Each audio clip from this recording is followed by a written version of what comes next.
그곳을 떠나게 되면 언제 다시 돌아올지 기약이 없을 뿐더러 순교를 각오하고 나아가는 길이었기 때문에 서로가 인생의 마지막 만남이란 걸 알고 있었습니다.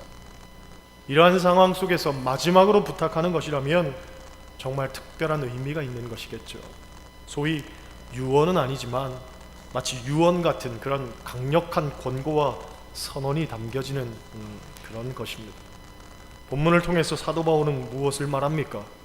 주는 것이 받는 것보다 복이 있다는 겁니다. 이것은 누가복음 6장 38절 말씀에 기인합니다. 주라, 그리하면 너희에게 줄 것이니 곧 후히 되어 누르고 흔들어 넘치도록 하여 너희에게 안겨주리라. 할렐루야. 주는 것이 받는 것보다 복이 있는 이 가장 큰 이유는 약속이 있기 때문에 그렇습니다. 받는 것은 그 자체로 물론 복이겠지만 역시 그 자체로 끝이 나는 겁니다. 그래서 받는 것은 완료형이죠. 반면 주는 것은 하나님의 약속을 수반하기 때문에 미래 진행형입니다. 언제 어떻게 우리의 삶에 하나님이 갚아주실지 우리는 알지 못하지만 분명한 것은 하나님 갚아주실 때에는 후히 되어 누르고 흔들어서, 왜 흔듭니까? 꽉꽉 채우려고, 그리고 넘치도록 우리에게 안겨주신다는 거예요. 이것이 주는 것의 묘미입니다. 여러분, 어린아이일수록 받으려고만 하지요. 하지만 나이가 먹고 성숙해질수록 주는 것의 가치와 보람을 알게 됩니다. 세계에서 가장 많은 돈을 기부하는 사람이 마이크로소프트사의 빌 게이츠입니다. 지난 7월에도 빈민국의 말라리아 퇴치를 위해서 46억 달러를 기부했다고 합니다. 우리나라 돈으로 환산하면 5조 2,300억 원에 달하는 돈입니다. 너무 단위가 크니까 이게 가늠이 되지를 않는 그런 금액이죠. 우리가 더욱 이해하기 쉬운 그런 수치가 있는데, 이 사람이 지금까지 기부한 돈을 합치면 20년 동안 매일같이 하루에 20억씩 기부한 꼴과 같다는 거예요. 여기 있는 분 중에는 분명히 그 돈을 나한테 좀 주지 하고 생각하는 분들이 있을 겁니다. 왜냐하면 저도 그렇게 생각을 하거든요. 그런 분들이 더욱 새겨들어야 하는 말씀입니다. 주는 것이 받는 것보다 복이 있다. 할렐루야. 사실 하나님을 믿는 사람이라면 주는 삶을 사는 것은 너무나 당연하고도 마땅한 일입니다. 왜냐하면 그것이 하나님의 방법이기 때문에 그렇습니다. 하나님은 우리에게 모든 것을 주셨습니다. 천지를 창조하시고 보시기에 좋았더라 하는 그 천지를 사람들에게 다 위임하고 우리에게 주시잖아요. 그런데 사람이 타락해서 하나님이 주신 세상을 망가뜨립니다.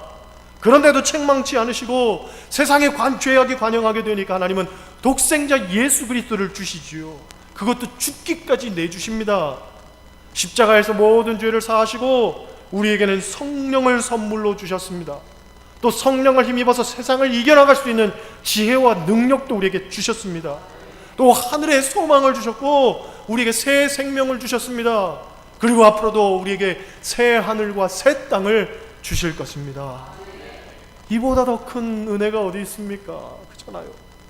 하나님의 이런 은혜를 경험한 우리가 주며 나누며 사는 것은 당연한 일이죠.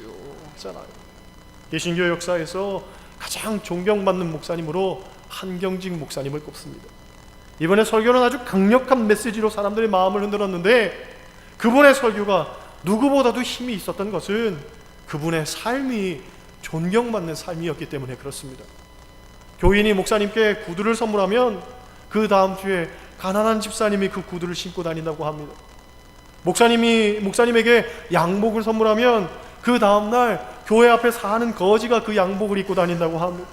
머리는 다 헝클어지고 얼굴은 새까만데 바지는 주름이 쫙 잡혀있고 수입산 캐시미어 코트 같은 걸 거지가 입고 다니면서 구걸을 하고 다니는 거예요. 그걸 보면 우리 목사님 또 사고 치셨구나. 교인들이 그렇게 생각한다는 거예요. 한 번은 교인이 목사님께 돈 봉투를 줬는데 마침 개척교회 목사님이 찾아와가지고 목사님이 봉투를 줬다는 거죠. 개척교회 목사님이 집에 가서 봉투를 열어보니까 봉투 속에 돈이 얼마 들었냐면 2억이 들어있더라는 거예요. 2억.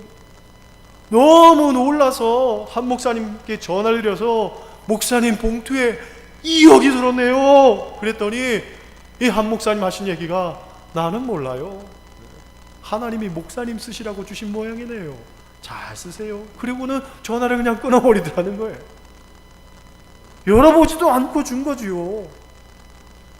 그렇게 주는 삶을 살았기 때문에 하나님은 그분을 높이 들어서 수많은 이들에게 오늘날까지도 두고두고 회잡게 되는 그런 귀한 존경받는 목사님으로 세워주신 거지요. 어느 교회사 책을 보면 동방박사 4사람에 관한 소설이 있습니다. 성경에 동방박사는 몇 명입니까? 3사람인데 이 소설에는요 동방박사가 4명이 등장합니다. 우리가 잘 아는 것처럼 동방박사 3사람은 황금과 유향과 모략을 준비합니다. 그런데 4번째 동방박사는 의약품을 준비를 합니다. 그런데 예수님 만나러 가는 중간에 그들이 병자를 만나게 됩니다. 도저히 그 병자를 그냥 둘 수가 없어서 다른 3명의 동방박사는 보내고 이 사람은 거기 남아서 이 병자를 치료해 주죠. 나중에 베들레헴에 도착을 했는데 이미 예수님은 떠나고 없더라는 거예요. 그때부터 이 사람은 예수님을 만나기 위해서 33년간 떠돌면서 병든 사람, 가난한 사람 돌보다가 마지막 남은 의약품까지 다 써버리고 결국은 예수님을 만나지 못하고 죽게 됩니다. 그런데 숨을 거두는 순간 이 동방박사에게 주님의 음성이 들려옵니다. 동방박사야, 내가 줄일 때에 네가 먹을 것을 주었고, 목마를 때 마시게 하였고, 나그네 되었을 때 영접하였고, 헐벗었을 때에 옷을 입혔고, 병들었을 때 돌아보았고, 옥에 갇혔을 때 내가 와서 보았구나. 동방박사가 대답하지요. 주여, 제가 언제 주께서 배고파 하실 때 음식을 대접하였고 목말라 하실 때 마실 것을 드렸습니까? 주님께서 헐벗었을 때 제가 언제 주님께 입을 것을 드렸고 옥에 갇혔을 때 언제 제가 주님을 찾아보았습니까? 저는 주님을 섬기기는커녕 만나 뵙지도 못했습니다. 한 번도 주님을 만난 적이 없는데요. 그랬더니 주님 말씀하시죠. 지극히 작은 자 하나에게 한 것이 곧 내게 한 것이니라. 할렐루야. 마태복음 25장 말씀에 예수님의 비유를 각색한 내용이지만 주는 것에 대해서 주님께서 우리에게 분명한 교훈을 주신 거죠. 지극히 작은 자 하나를 간과하지 않고 그에게 나누고 베풀면 이것이 곧 주님께 한 것이라는 거예요. 주님이 받으시고 주님이 기뻐하실 일이라는 거죠. 그리고 우리에게 분명히 갚아주신다는 거예요. 성경에서 이것을 우리에게 분명히 보여주는 사람이 아브라함입니다. 창세기 18장을 보면 아브라함이 마므레 상수리 나무 아래에 있을 때에 나그네 셋이 지나가는 걸 봅니다. 아브라함은 그들을 간과하지 않고 달려가서 지나가는 나그네를 불러 세우고 그들을 극진히 섬기고 대접을 하죠. 그런데 알고 봤더니 그들이 하나님의 천사였던 거예요. 하나님의 천사인 줄 알고 대접한 게 아니라 그냥 나그네를 대접했을 뿐인데 그들이 하나님의 천사였던 거죠.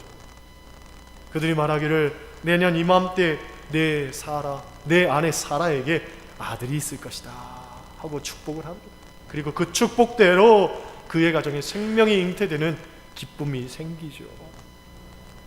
여러분, 많은 사람들이 주는 것에 대해서 어려움을 토로하는데 그것은 주는 것을 제대로 이해하지 못했기 때문에 그렇습니다. 준다고 할 때에 우리에게는 유형적인 것도 있지만 무형적인 것도 있습니다. 유형적인 것은 물론 돈이나 물건이나 재산과 같은 것이겠죠. 이것은 당장 내 이익과 직결되는 것이기 때문에 이게 좀처럼 쉽지가 않습니다. 그런데 무형적인 것은 아무리 줘도 손해나지 않는 것들입니다. 나누고 베풀면 점점 더 풍성하게 내 삶에 채워지는 것들입니다. 예를 들면 먼저 말입니다. 말이란 것이 아무것도 아닌 것 같지만 말 한마디로 어떤 이는 용기를 얻고 위로를 얻고 희망을 얻고 생명을 얻는 거예요. 좋은 말 한마디는 천냥 빚도 갚을 수 있는 거예요. 목사가 열정적으로 설교할 때에 아멘 하는 그 한 소리가 저에게는 얼마나 큰 위로가 되며 예배가 다 끝나고 나가는데 목사님 은혜 받았습니다 그러는 순간 저는 행복에 겨워하는 거예요. 그래도 아멘은 안 하시잖아요. 그래서 피드백이 안 되는 거예요. 여러분, 한번 나간 것은 회수할 수가 없는 3가지가 있다고 합니다. 쏘아놓은 화살은 돌릴 수가 없습니다. 그리고 한 번 간 세월은 또 돌릴 수가 없습니다. 그리고 내뱉은 말은 돌릴 수가 없는 거예요. 주워 담을 수가 없는 거예요. 이 세 가지는 한 번 지나가면 다시 돌아올 수가 없기 때문에 우리가 말 한마디를 해도 좋은 말을 하라는 거지. 토마스 머튼이라는 신학자는 이런 말을 합니다. 사람이 말을 배우려면, 어린아이가 말을 배우려면 3년이 걸리지만 사람이 침묵을 배우려면 60년이 걸린다 그랬습니다. 그런데 가만히 보면 평생 배워도 이 침묵을 제대로 배우지 못합니다. 소위 말 가려서 하는 것, 말에 있어서 성숙해지는 것, 이게 참 그만큼 어렵다는 이야기죠. 예전에 어떤 분이 말하기를 자기는 모임에 가가지고 절대로 먼저 일어나지 않는다고 합니다. 왜냐하면 누가 먼저 일찍 일어나는 그 순간부터 그 사람이 나가고 나면 주된 대화가 누구 얘기냐면 그 사람 얘기인 거예요. 면전에 대놓고는 못하니까 그 사람만 없으면은 흉보고 뒷담화를 하는 거죠. 그러니까 만약 내가 먼저 일찍 일어나면 사람들이 누구 얘기하겠습니까? 내 얘기를 할 게 뻔하기 때문에 자기는 모임에 나가면 절대로 먼저 일어서지도 않고 심지어 화장실도 안 간다는 거예요. 화장실도.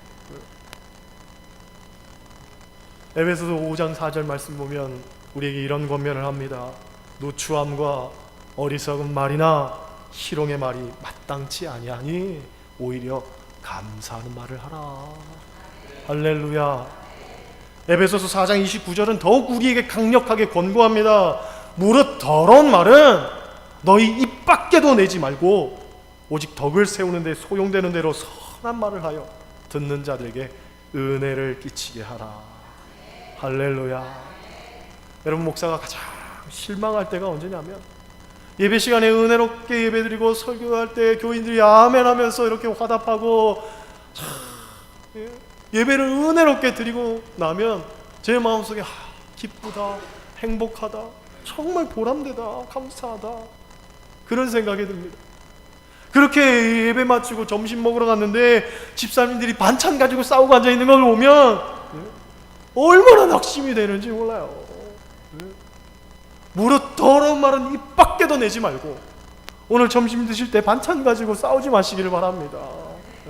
그치요? 그런 거예요. 싱거우면 싱거우니까 건강에 좋겠구나. 짜면 그래, 우린 세상의 소금이니까 이렇게 짠맛을 내야지. 매우면은요, 그래, 이렇게 열정적으로 나도 살아야지. 긍정적으로 받아들이면 얼마나 좋습니까? 오늘 왜 이렇게 싱거워?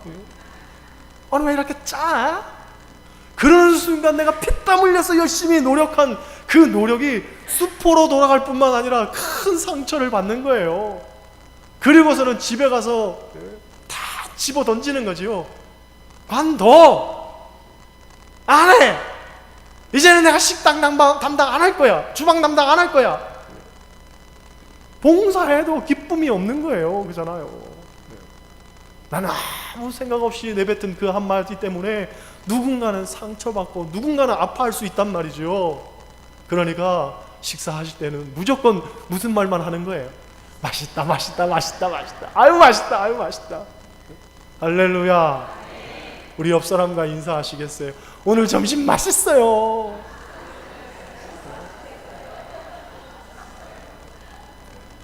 둘째로 여러분, 기도도 무용적인 것이지만 이것도 자주 주어야 됩니다. 주란 얘기는 뭡니까? 중보 기도를 하라는 얘기예요. 그렇죠? 여러분, 그리스도인이 가진 자산 중에서 기도보다 더 귀하고 능력 있는 건 없습니다. 그래서인지 사람들은 기도를 자꾸 자기만 가지려고 하지요. 곧 나를 위한 기도의 범주에서 벗어나지를 못하는 거예요. 그런데 성경은 뭐라고 말합니까? 먼저 그의 나라와 그의 의를 구하라. 그리하면 이 모든 것을 너희에게 더하시리라. 나의 문제에 매몰돼서 내 문제 갖고 기도하지 말고 남을 위해서, 이웃을 위해서, 고통당하는 이를 위해서, 이 사회를 위해서, 나라를 위해서, 북한 땅을 위해서, 북한 동력을 위해서, 또 세계와 열방을 위해서 끊임없이 중보하고 도구하면서 기도하라는 거예요. 어제 터키에서 선교하는 선교사님이 긴급하게 타전을 보내왔습니다. 예전에 후원을 하다가 우리가 지금은 후원하지 않지만 저 개인적으로는 계속 관계를 맺고 연락을 주고받으면서 기도 제목 나누고 있습니다. 그런데 어제 제게 메일이 하나 왔는데, 아시는 분은 잘 아시겠지만 8월 첫째 주에 터키 앙카라에서 전도하던 8명이 터키에서 추방을 당했는데 그 중에 4명이 한국 여성이었습니다. 그런데 문제는 그들로 말미암아서 앙카라에서 거주하는 외국인들에 대한 어떤 전수조사가 지금 이루어지고 있다는 거예요. 그런데 더더욱 중요한 것은 이 앙카라 문화원과 세종학당 등지에서 일하면서 몰래 이렇게 말씀을 전하고 있던 그 사람들의 신상까지 다 노출이 됐다는 거예요. 왜냐하면 한국인들 가운데 안티 크리스천들이 있었는데 이 사람들이 다 밀고를 하고 폭로를 해가지고 지금 사역이 전면적으로 중단이 됐을 뿐만 아니라 당장 지금 쫓기는 신세까지 될 수도 있다는 거죠. 그래서 저를 위해서 기도해 주십시오. 굉장히 위급하고 힘든 가운데 있습니다 하고 연락이 왔더라고요. 우리가 중보해야 할 분들이 얼마나 많은지 모릅니다. 여러분, 지금 정말 사역의 최전선에서 목숨 걸고 예수 그리스도의 복음을 증거하는 이들도 있단 말이죠. 그들을 위해서 우리가 후방에서 열심히 기도함으로 보태야 되지 않겠습니까? 힘을. 할렐루야. 기도를 나만 가지려고 하지 마시고, 내 문제만 붙들고서 기도하지 마시고, 우리 주변에 있는 고통당하는 사람들, 아픈 사람들, 죽어가는 영혼들, 그들을 위해서 우리가 기도해야 됩니다. 중환자실에서 양홍진 권사님 날마다 의식 없이 지금 점점점 악화되고 있는데 기도해야죠. 우리가 함께 힘 보태야 됩니다. 할렐루야. 셋째로 사랑도 주어야 합니다. 사랑. 골로새서 3장 12절 말씀 보면 이 모든 것 위에 사랑을 더하라 하는 말씀이 있습니다. 사랑은 그리스도인의 표식입니다. 우리가 사랑할 때 너희가 내 제자인 줄 알리라 하고서 예수님 말씀하셨잖아요. 또 사랑은 그리스도인의 사명입니다. 새 계명을 주노니 너희는 서로 사랑하라 말씀하셨습니다. 사랑은 자꾸 주고 구워주고 빌려주고 그래도 더 풍성해지는 거예요. 그래서 예수님 뭐라고 말씀하셨습니까? 피차 사랑의 빛 외에는 아무것도 치지 마라. 유일하게 사랑의 빛은 비춰도 괜찮다는 거예요. 사랑의 빛은. 그러니까 사랑은요 자꾸 구워주기도 하고 빌리기도 하고 나누기도 하고 베풀기도 하고 할렐루야 그래야 된다는 거예요. 그런데 다시 본문으로 돌아가서 사도 바울이 주라고 할 때에 그의 권면 속에는 다분히 유형적인 것이 가지는 비중도 크다는 걸 우리가 알 수 있습니다. 왜냐하면 본문에 약한 사람들을 돕고 라는 말씀이 있는데 헬라 원문을 찾아보면 약하다는 의미가 물질적으로 가난하고 궁핍하다라는 뜻을 가지고 있습니다. 그러니까 그들에게 실제적인 도움을 주는 것, 그것 또한 필요하다는 거죠. 내가 가지고 있는 그 물질을 가치 있고 보람되게 사용하는 것이 중요하다는 거예요. 제가 목사로서 가장 힘들게 생각하는 것 가운데 하나가 헌금 설교입니다. 또 교인들도 헌금 설교하면 많이 시험에 들기도 합니다. 그런데 저에게는 왜 어렵고 여러분에게는 왜 시험이 드는 일인가? 본질을 추적해보면 손익계산법 때문에 그렇습니다. 여러분, 우리가 어떤 비용을 지불했는데 아무것도 얻지 못한다면 그런 곳에 여러분들의 자산을 사용하시겠습니까? 절대로 사용하지 않을 겁니다. 손해나는 일에는 사용 안 하겠죠. 그런데 우리가 어떤 비용을 지불했을 때 아무것도 얻지 못할 수도 있지만 대단한 것을 얻을 수도 있습니다. 그런데 이 대단한 것을 얻을 확률은 힘이 작아요. 아주 작습니다. 그런 것에 여러분의 자산을 사용하시겠습니까? 모험인데 아니라고 이야기하겠지만 매주 900만 명에 이르는 사람들은 거기에 자기의 자산을 사용을 합니다. 로또 복권 1등에 당첨될 확률이 0.000001%라고 합니다.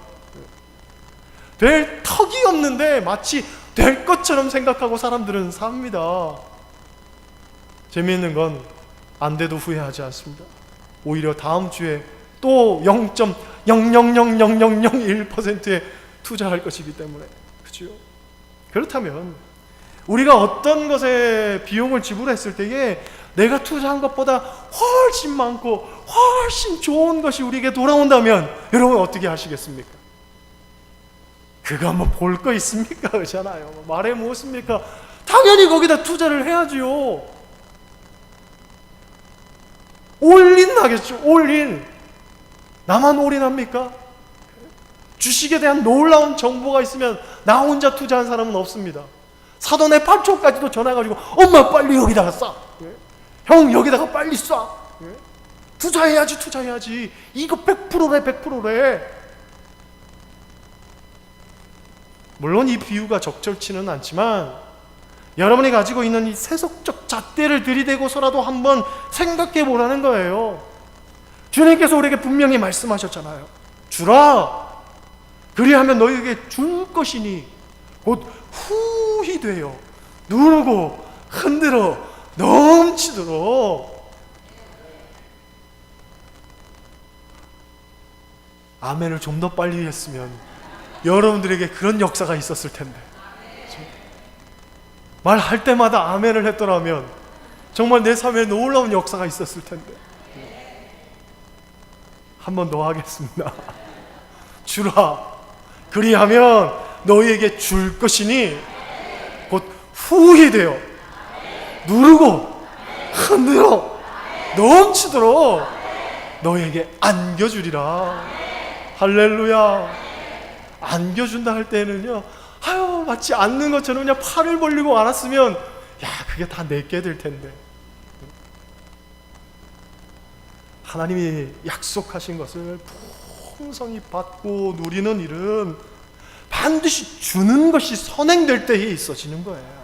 여러분, 움켜쥐고 쌓아놓으려고 하는 것만큼 어리석은 것 없다는 것, 누가복음의 한 부자의 이야기를 통해서 우리가 분명히 알고 있지 않습니까? 그렇잖아요. 자꾸 주고 자꾸 나눠야 합니다. 가난한 자들을 돕고 이웃을 위해서 헌신하고, 내게 있어서 물질이 조금 부족하면 좋은 말, 기쁨의 말로 사람들을 격려하고 그들을 행복하게 하고, 그렇죠? 또 그 늘 모두를 가슴에 품고서 우리가 끊임없이 기도하고, 우리가 가지고 있는 열정이라든가 시간이라든가 섬김, 노력 하나님께 드리면 하나님은 가장 좋은 것으로서 우리의 삶에 갚아주신다는 거예요. 주는 것이 받는 것보다 복이 있습니다.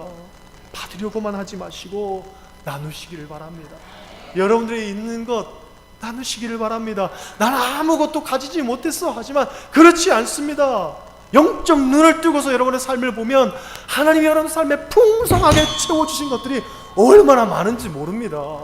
그렇죠? 그것을 나누기를 원합니다. 재능도 나누시고 시간도 나누시고 섬김도 나누시고 아름다운 말도 나누시고, 할렐루야. 그것이 우리의 삶을 풍성하고 행복하게 할 뿐만 아니라 이 땅 가운데 하나님의 나라를 이루어가는 그런 귀한 초석이 될 줄 믿습니다. 주는 것이 받는 것보다 복이 있다 하는 말씀 늘 기억하면서 주님의 뜻을 온전히 준행하며 사는 여러분 되시기를 주님의 이름으로 간절히 축원합니다. 기도하시겠어요?